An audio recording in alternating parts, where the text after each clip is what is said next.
오늘 우리에게 주시는 말씀을 보겠습니다. 오늘 우리에게 주시는 말씀은 룻기 1장 15절에서 18절의 말씀입니다. 룻기 1장 15절에서 18절의 말씀.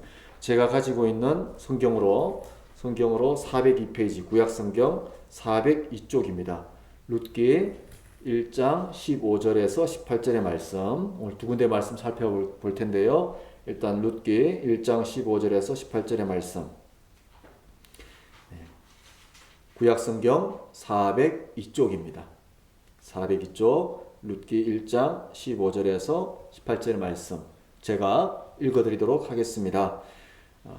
나오미가 또 이르되 보라 내 동서는 그의 백성과 그의 신들에게로 돌아가나니 너도 너의 동서를 따라 돌아가라 하니 룻이 이르되 내게 어머니를 떠나며 어머니를 따르지 말고 돌아가라 강권하지 마옵소서.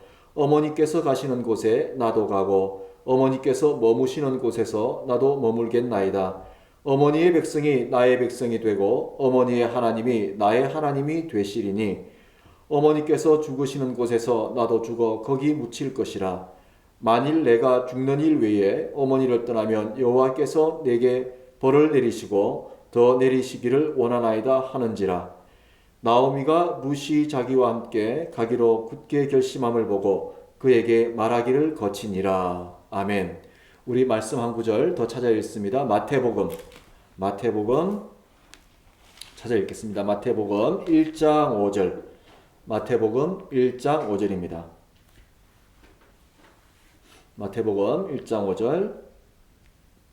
다 찾으셨으면 또 제가 읽겠습니다. 살몬은 라합에게서 보아스를 낳고 보아스는 룻에게서 오벳을 낳고 오벳은 이새를 낳고.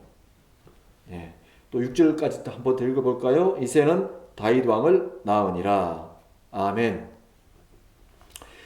오늘은 우리 함께 말씀을 나누기 원합니다. 믿음의 족보를 만드는 가정이라는 제목으로 함께 우리가 말씀을 나누겠습니다. 믿음의 족보를 만드는 가정.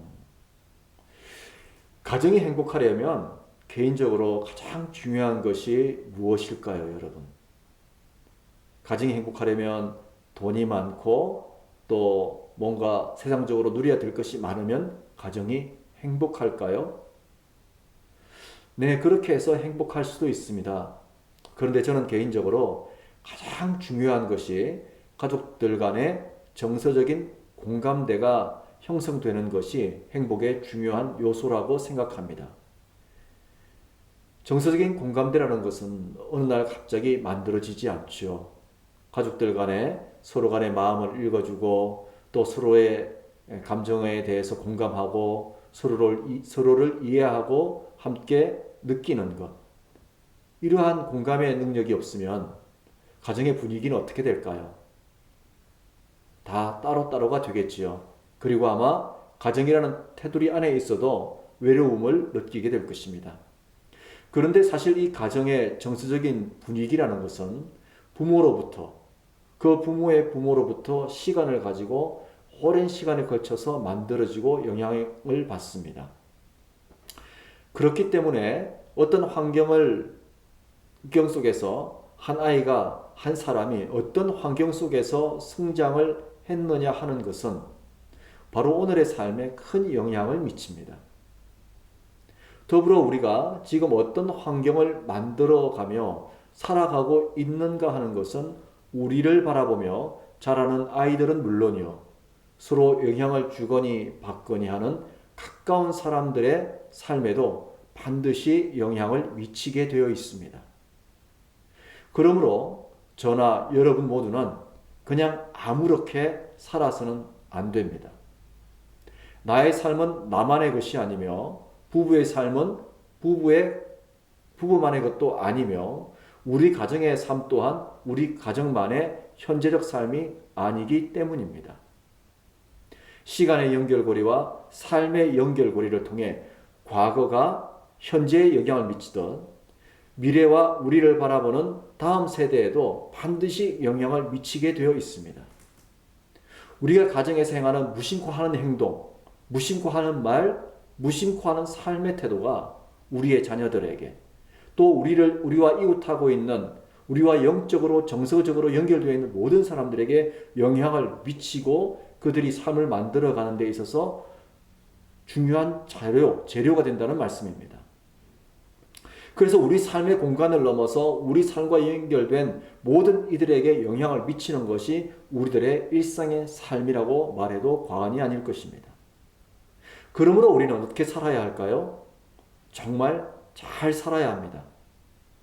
물질적으로 잘 사는 것이 아니라 정서적으로 건강하게 행복하게 살아야 할 책임과 의무가 우리에게 있음을 우리는 가슴판에 꼭 새겨야 합니다. 오래전에 어떤 청년을 상담한 적이 있습니다. 그 청년은 늘 죽음에 대한 두려움을 가지고 있었습니다. 그 청년과 상담을 하던 도중에 알게 된 놀라운 사실은 그 청년이 왜 두려움에 휩싸여 있는가라는 사실을 알게 된 사실은 그 청년의 오빠가 스스로 목숨을 끊는 일이 있었고 그 청년의 오빠의 어머니가 또 그런 스스로 목숨을 끊는 일이 있었고 그런 가정의 분위기 속에서 이 자매는 그와 같은 영향을 받고 있었던 것입니다. 그러므로 정서적으로 건강한 삶을 산다는 것은 우리뿐만 아니라 우리의 다음 세대, 우리 주변의 사람들에게 반드시 영향을 미치게 되어 있습니다. 정서적으로 건강한 삶의 가장 중요한 요소가 무엇일까요? 우리가 정서적으로 건강한 삶을 살려면 어떤 삶을 살아야 할까요? 여러 가지 방법이 있을 수 있습니다. 좋은 음악을 가까이 하는 방법, 좋은 책을 가까이 하는 방법, 좋은 사람을 가까이 하는 방법. 그런데 저는 개인적으로 정서적인 건강을 주는 가장 중요한 요소가 신앙이라고 생각합니다. 건강한 신앙이 정서적 삶의 행복을 좌우하는 가장 중요한 핵심이요 답이라고 생각합니다. 가족들에게 나와 더불어 살아가는 모든 사람들에게 우리가 줄 수 있는 최고의 선물이 우리들 스스로 건강한 삶을 통해 잘 사는 모습을 보여주는 것이라고 저는 생각합니다. 이와 함께 우리를 어렵게 만들고 또 힘들게 했던 사람들에 대한 가장 아름다운 복수, 거룩한 복수가 저는 우리가 믿음으로 잘 사는 모습을 보여주고 그 믿음을 우리 다음 세대와 주변 사람들에게 물려주는 것이라고 생각합니다. 그러므로 우리는 믿음의 족보, 믿음의 계보를 만드는 삶을 살아야 합니다. 오늘 우리가 함께 읽은 마태복음 1장 5절의 말씀이 기록되어 있는 마태복음 1장, 우리의 그리스도 주님이 되시는 예수님의 족보 이야기입니다. 저는 이 마태복음 1장을 읽을 때마다 왜 하나님은 신약 성경의 첫 장을 예수님의 족보 이야기로 시작했을까 생각해 봅니다. 사실 우리가 성경을 읽고 성경을 통독하면서 가장 많이 읽는 장이 어떤 장입니까? 창세기 1장과 마태복음 1장이 아닌가요? 근데 하나님은 마태복음 1장에서 왜 이렇게 지루하기도 하고 때로는 반복적인 이러한 족보의 이야기를 기록해 놓으셨을까요? 생각해 봅니다. 학문적으로는 예수님이 하나님의 약속이며 이스라엘의 전통성을 가진 구세주임을 드러내기 위한 문학적 장치로 볼 수 있지만 저는 개인적으로 믿음의 유산, 믿음의 가문을 이루는 것이 얼마나 중요한 것인지를 우리에게 보여주시려는 하나님의 깊은 뜻이 숨어 있다고 생각합니다. 너희도 이 예수님이 다윗의 자손으로 이렇게 태어난 것처럼 너희도 이런 가문을 이루어야 하지 않겠느냐라는 도전을 주시는 말씀이 저는 이 마태복음 1장이라고 생각합니다. 사랑하는 성도 여러분, 여러분은 누구로부터 신앙을 물려받으셨습니까? 여기 계시는 분들 가운데는 오늘 함께 예배를 드리는 우리 씨앗교회 성도들 중에는 할아버지, 할머니로부터 또 어떤 분들은 부모님으로부터 신앙을 믿음의 유산으로 물려받은 분들이 계실 것입니다. 또 어떤 분들은 믿음의 첫 세대가 되시는 분들도 계실 것입니다. 어쨌든 우리는 우리 스스로의 발걸음으로 신앙을 가질 수도 있지만 물려주었기에 신앙의 울타리 안으로 들어올 수가 있었습니다. 하나님의 참 크신 은혜이며 섭리가 아닐 수 없습니다. 그런데 여러분에게 한번 묻고 싶습니다. 여러분의 신앙이 여러분에 대해서 끝났으면 좋겠습니까? 아니면 여러분의 다음 세대에 물려주고 싶으십니까? 꼭 가족이 아니어도 그 누군가가 여러분의 신앙을 계승했으면 좋겠습니까? 아니면 나에 대해서 이 신앙이 끝맺음을 하고 싶으십니까? 저는 개인적으로 예수님을 저의 그리스도와 주님으로 모신 후에 저의 삶이 너무도 많이 변화되었고 그 은혜를 너무도 풍성하게 누렸기에 이 믿음이 저의 자녀들에게, 저의 자녀들의 또 자녀들에게, 그리고 함께 신앙생활을 하는 우리 교회 가족들은 물론이요, 우리의 다음 세대까지 바닷물처럼 넘쳐나듯 흘러갔으면 좋겠습니다. 이유는 딱 한 가지입니다. 예수님으로 말미암아 누리게 된 하나님의 은혜를 통해 행복이 저희 가정은 물론이요, 다음 세대의 가정, 우리와 함께 믿음의 길을 걷는 모든 가정마다 충만했으면 하는 것이 저의 소원이자 바람이기 때문입니다. 사랑하는 성도 여러분, 여러분의 자녀들이 진정 행복하게 살기를 원하십니까? 우리와 인연을 맺고 있는 모든 가정들이 다 행복하게 살기를 원하십니까? 어떻게 해야 할까요? 믿음의 유산을 남겨야 합니다. 믿음의 유산을 물려주어야 합니다. 그러려면 먼저 저와 여러분이 믿음의 조상이 되어야 합니다. 우리 지금 서로 마주보지 못하고 또 함께 예배를 드리지 못하지만 지금 예배드리는 그 장소에서 지금 여러분 옆에 누가 계신지는 모르겠지만 가족들끼리 있다면 우리 함께 고백하겠습니다. 우리 믿음의 조상이 됩시다. 시작. 우리 믿음의 조상이 됩시다. 믿음의 족보를 만드는 일에 우리의 삶을 드려야 합니다. 오늘 우리에게 주신 말씀, 룻기 1장 16절의 말씀 다시 한번 읽겠습니다. 다시 한번 읽습니다. 룻이 이르되 내게 어머니를 떠나며 어머니를 따르지 말고 돌아가라 광곤하지 마옵소서. 어머니께서 가시는 곳에 나도 가고 어머니께서 머무시는 곳에서 나도 머물겠나이다. 어머니의 백성이 나의 백성이 되고 어머니의 하나님이 나의 하나님이 되시리니. 아멘. 나오미의 며느리 룻은 이방 여인이었습니다. 이방 민족들 중에서도 하나님의 총회에 참여할 수 없는 모압 족속 출신이었습니다. 다시 말해서 하나님을 모르던 이방 여인이 하나님을 믿고 따르는 이스라엘 민족의 며느리가 되었던 것입니다. 그런 배경을 가진 룻이 하나님에 대해 어떻게 고백하고 있습니까? 어머니의 하나님이 나의 하나님, 시어머니의 하나님이 나의 하나님이라고 고백하고 있습니다. 무엇을 의미합니까? 하나님을 모르던 룻이 그의 시어머니 나오미를 통해 하나님을 알게 되었고 시어머니의 신앙이 룻의 신앙이 되었음을 의미합니다. 비록 남편과 아들들을 먼저 떠나보내는 고통과 아픔이 있었지만 나오미가 믿음으로 삶을 견디고 지키고 있었음을 의미합니다. 이를 보고 신앙을 갖게 된 사람이 룻이었습니다. 룻에게 신앙의 조상은 누가 되었습니까? 나오미가 되었습니다. 가정에서 한 사람의 신앙이 얼마나 중요한지를 우리에게 교훈합니다. 나오미는 남편도 아들들도 먼저 보내는 아픔 속에서 신앙을 잃지 않았을 뿐만 아니라 이방인 며느리가 끝까지 함께 하고 싶은 믿음의 모범적인 조상이 되었던 것입니다. 나오미의 신앙은 그의 며느리에게 어떤 신앙으로 다가갔을까요? 룻은 어머니를 통해 어떤 신앙을 배웠을까요?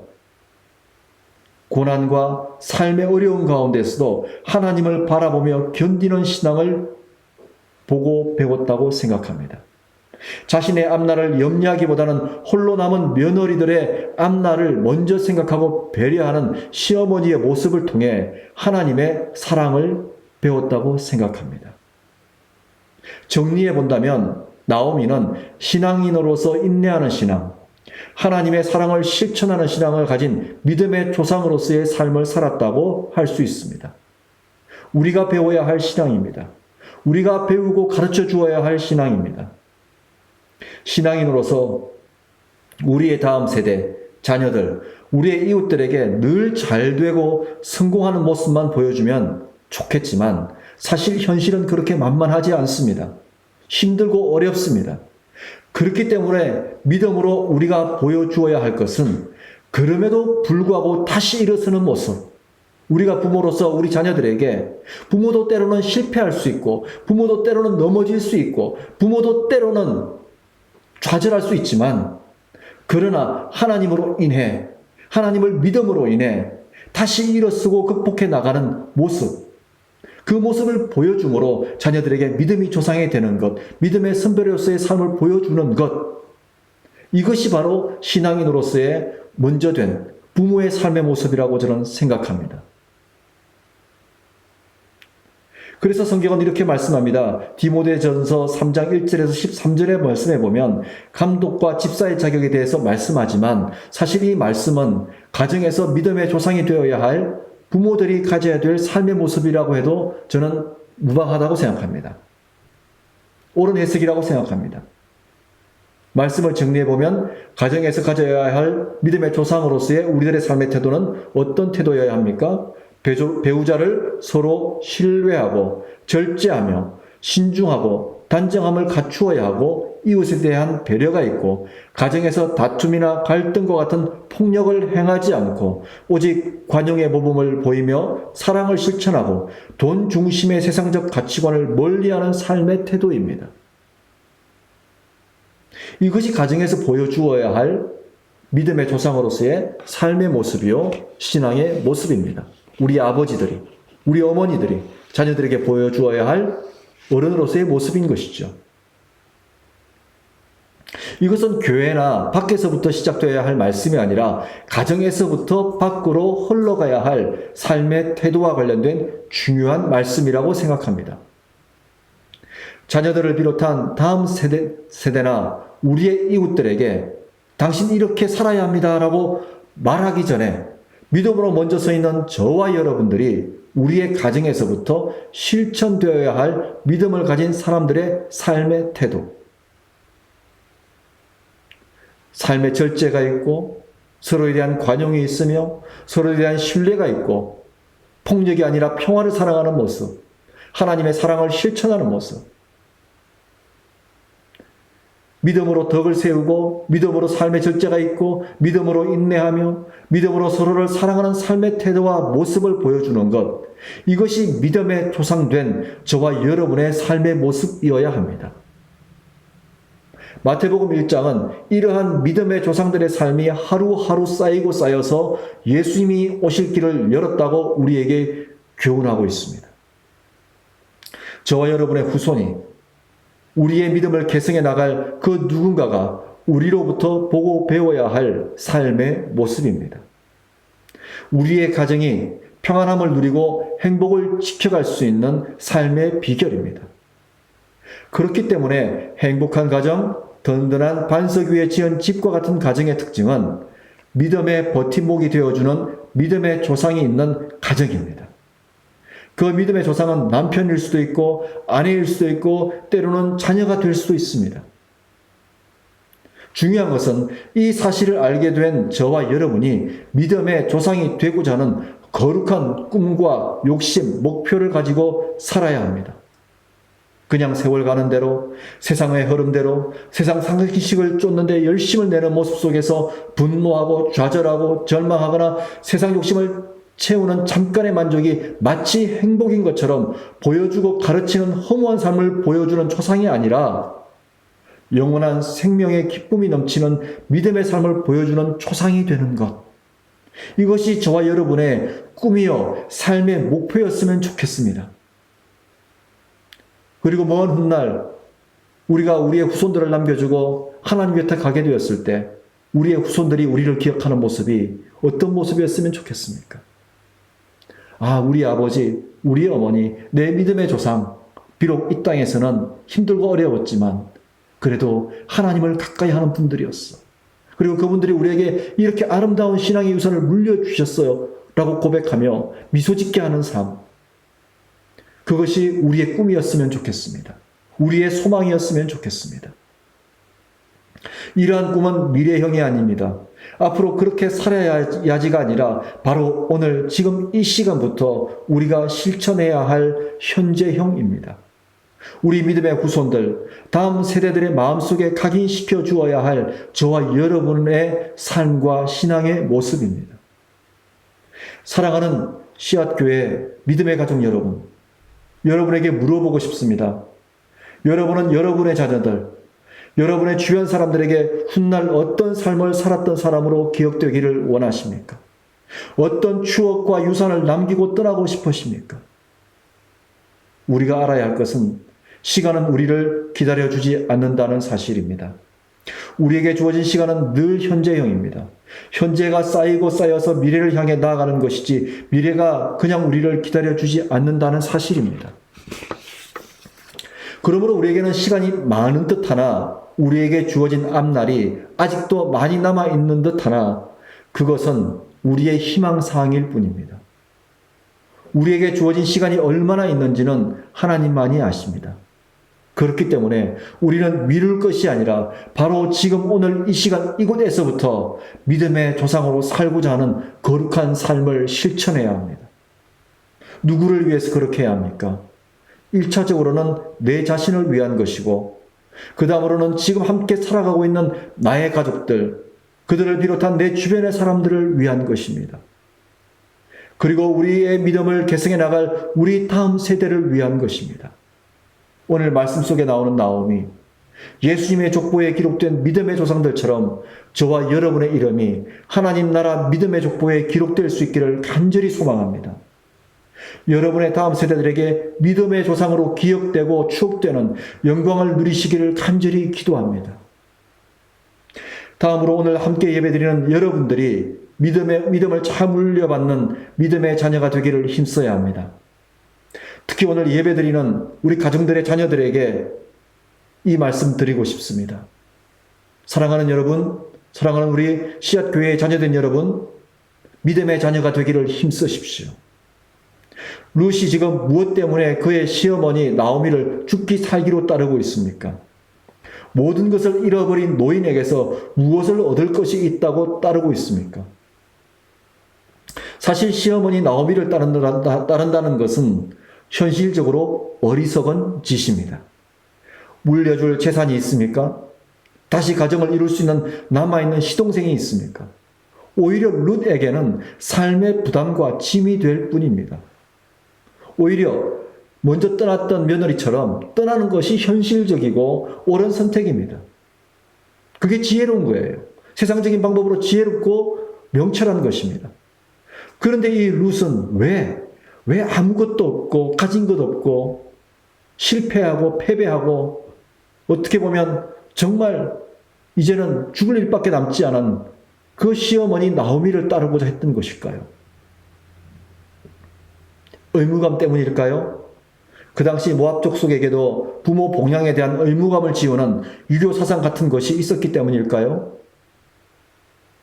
오늘 우리에게 주신 말씀, 룻기 17절의 말씀, 룻기 1장 17절의 말씀 다시 한번 읽겠습니다. 어머니께서 죽으시는 곳에서 나도 죽어 거기 묻힐 것이라. 만일 내가 죽는 일 외에 어머니를 떠나면 여호와께서 내게 벌을 내리시고 더 내리시기를 원하나이다 하는지라. 여기서 우리가 주목해야 될 말씀이 여호와께서 내게 벌을 내리시고 더 내리시기를 원하나이다 하는 이 룻의 고백입니다.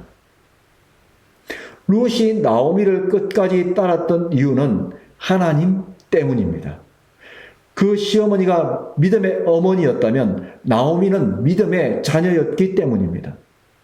오늘 말씀 속에서 룻은 하나님을 형식적으로 받아들이며 의무적인 종교인의 모습이 아닌 그런 종교인의 모습으로서 하나님을 인식하고 있는 것이 아니라 하나님을 살아계신 하나님으로 철저히 인식하고 있음을 보여줍니다. 즉 룻에게 하나님은 살아계셔서 그녀의 삶을 살피시며 함께하는 하나님으로 인식되고 있는 것입니다. 얼마나 놀라운 고백입니까? 이스라엘의 민족입니까? 이스라엘의 자녀입니까? 아닙니다. 룻은 철저히 이방민족이요. 그것도 하나님의 총회에 참여할 수 없는 하나님으로부터 버림받은 민족임에도 불구하고 그녀의 입술에서는 살아계신 하나님을 고백합니다. 특별히 오늘 함께 예배드리는 우리 믿음의 가정들의 자녀들에게 부탁드립니다. 정말 하나님이 살아계심을 믿는 믿음의 자녀들이 되십시오. 여러분의 부모님보다, 여러분에게 믿음을 전하여 주었던 믿음의 조상들보다 더 큰 믿음을 소유하겠다는 거룩한 욕심을 품으십시오. 왜냐하면 믿음만이 여러분 인생의 가장 확실한 보증수표이기 때문입니다. 오늘 말씀 속의 룻은 오직 믿음으로 그녀의 시어머니를 따라 자신이 평생 살던 모압 땅을 떠나 베들레헴으로 삶의 터전을 옮깁니다. 말이 삶의 터전을 옮기는 것이지 아무것도 가진 것 없는 두 과부의 비참한 삶의 연장선상일 뿐입니다. 더욱이 룻에게는 낯선 땅일 뿐만 아니라 이방인의 삶을 살아야 하는 서러움이 기다리는 땅이었습니다. 그럼에도 불구하고 그녀가 이 어려운 선택을 할 수 있었던 것은 그것이 믿음의 길이라고 생각했기 때문입니다. 그녀의 믿음은 그녀에게 어떤 하나님의 은혜의 선물로 결론 내립니까? 보아스라는 새로운 배우자를 만나게 하시고 그 보아스를 통해 잃어버린 나오미의 가문이 회복되게 하셨을 뿐만 아니라 보아스와 룻의 증손자로 이스라엘의 위대한 왕 다윗이 태어납니다. 그리고 다윗의 후손으로 예수님이 이 땅에 구세주로 오십니다. 여러분, 우리에게 무엇을 교훈합니까? 믿음으로 사는 것이 인생의 가장 확실한 답임을 보여줍니다. 믿음의 조상, 믿음의 자녀로 사는 것이 인생의 가장 확실한 답임을 보여줍니다. 사랑하는 믿음의 자녀 여러분, 세상적인 스펙이 우리를 성공시켜 줄 것 같고 우리가 원하는 모든 것을 안겨다 줄 것이라고 생각하고 기대하지 마십시오. 세상적인 스펙을 통해 여러분이 잠깐의 성공, 출세, 만족 누릴 수 있을지는 모르겠지만 그것이 인생의 전부가 아님을 멀지 않아 아시게 될 것입니다. 살아가다 보면 정말 여러분에게 필요한 것이 하나님이십니다. 하나님을 따라 사는 믿음의 삶입니다. 불확실성으로 가득한 현실과 미래라는 시간과 급격하게 변화되어가는 현재라는 공간 속에서 가장 확실한 것은 믿음으로 사는 삶밖에 없습니다. 물론 믿음의 삶이 현실적인 성공과 출세를 보장해주는 마스터키는 아닙니다. 그러나 믿음의 삶은 앞으로 여러분이 만나게 될 삶의 무게와 파도를 넘어서고 극복할 수 있도록 도와주는 가장 확실한 하나님의 도우심이 열리는 길입니다. 정말 자녀일 때, 청년일 때 사회적으로도 중요한 시기이지만 신앙적으로도 매우 중요한 시기입니다. 성경은 우리에게 말씀합니다. 시편 119편 9절의 말씀을 보면 청년이 무엇으로 그의 행실을 깨끗하게 하리까? 주의 말씀만 지킬 따름이니이다. 전도서 11장 9절의 말씀을 보면 청년이여 내 어린 때를 즐거워하며 내 청년의 날들을 마음에 기뻐하여 마음에 원하는 길들과 내 눈에 보이는 대로 행하라. 그러나 하나님이 이 모든 일로 말미암아 너를 심판하실 줄 알라. 전도서 12장 1절에서는 또 이렇게 말씀합니다. 너는 청년의 때에 너의 창조주를 기억하라. 곧 곤고한 날이 이르기 전에 나는 아무나기 없다고 할 해들이 가깝기 전에. 무슨 말씀입니까? 유혹도 많고 시험도 많을 청년의 때에 여러분 자신을 올곧게 하고 바른 길로 인도할 수 있는 것이 오직 하나님을 향한 믿음이라는 말씀입니다. 하나님과 동행하는 삶이라는 말씀입니다. 자녀된 여러분 기억하십시오. 믿음으로 살아야 할 여러분이 믿음으로 살 때 세상을 이길 수 있습니다.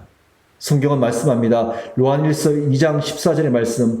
아이들아 내가 너희에게 쓴 것은 너희가 아버지를 알았으며 아비들아 내가 너희에게 쓴 것은 너희가 태초부터 계신 이를 알았으며 청년들아 내가 너희에게 쓴 것은 너희가 강하고 하나님의 말씀이 너희 안에 거하시며 너희가 흉악한 자를 이기었음이라.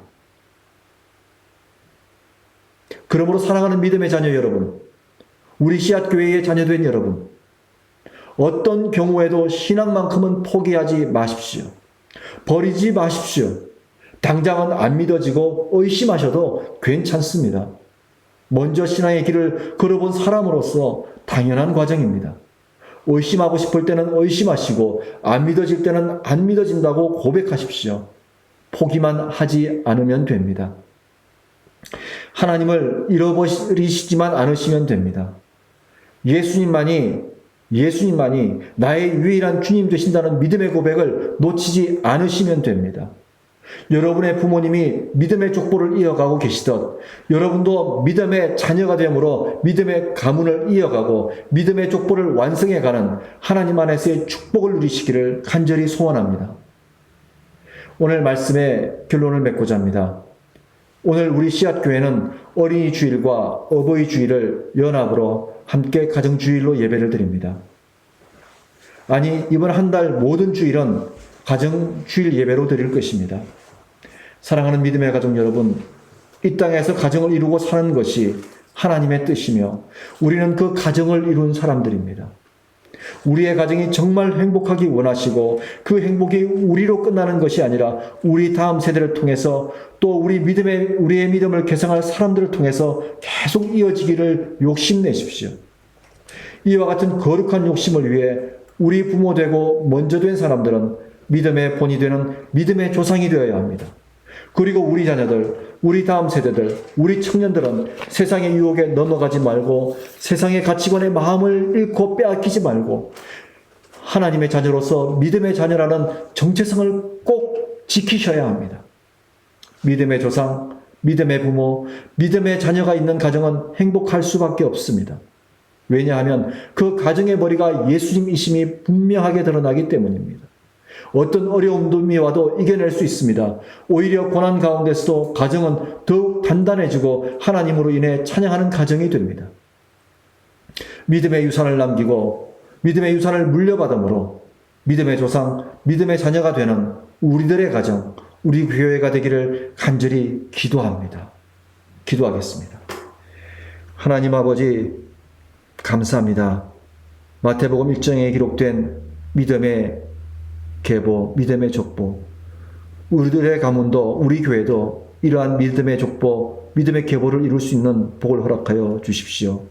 먼저 부름받은 저희 부모들이 저희들이 먼저 믿음의 조상이 되고자 하는 욕심을 갖게 도와주시고 우리 믿음의 자녀들 또한 그러한 부모의 삶을 본받아 믿음의 가정을 이루고 믿음의 조상이 되겠다는 욕심을 갖게 하여 주시고 믿음의 자녀들 되게 하여 주옵소서. 감사드리며 예수님의 이름으로 간절히 기도드립니다. 아멘.